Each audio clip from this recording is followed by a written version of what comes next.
Provisions हैं, और उसकी प्रोविजन सबसे अहम प्रोविजन जो है, जो कॉन्स्टिट्यूट करती है कि whether the child is capable to be taken into custody by Punjab protection bureau, तो वो सेक्शन 3 है जो डिफाइन करती है कि किस बच्चे को प्रोटेक्शन ब्यूरो अपने कस्टडी में ले सकता है या किस बच्चे को रेस्क्यू कर सकता है। उस सेक्शन 3 की अगर आप आगे सब क्लॉज देखें तो वो क्लॉज के है, सब सेक्शन के, और उस सब सेक्शन के का आगे अगर आप उसे और फर्दर एलेबोरेट करें तो क्लॉज 8 है, सबसे अहम 5, 6 और 8, जो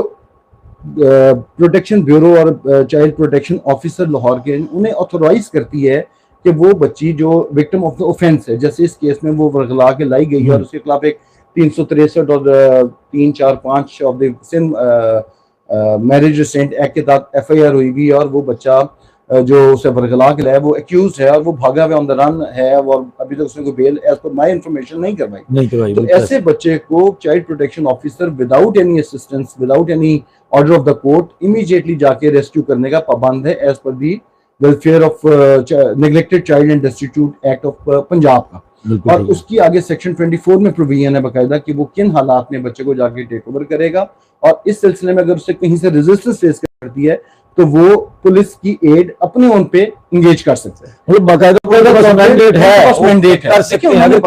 अगर वो करना चाहें। अभी उनकी एक हेल्पलाइन है 1121 के नाम नंबर से, और आप वो पूरे पाकिस्तान पंजाब से जहां से कंप्लेंट आती है वो उस पे ये हेल्पलाइन को ना जरूर लोगों को बता दें, क्योंकि अगर नहीं करेंगे तो आप लोगों की जिम्मेदारी है कि चाइल्ड प्रोटेक्शन वेलफेयर ब्यूरो जब तक दुआ को बाजियाब नहीं कराएगा, आप सब लोगों ने बार बार उस हेल्पलाइन के ऊपर जो है वो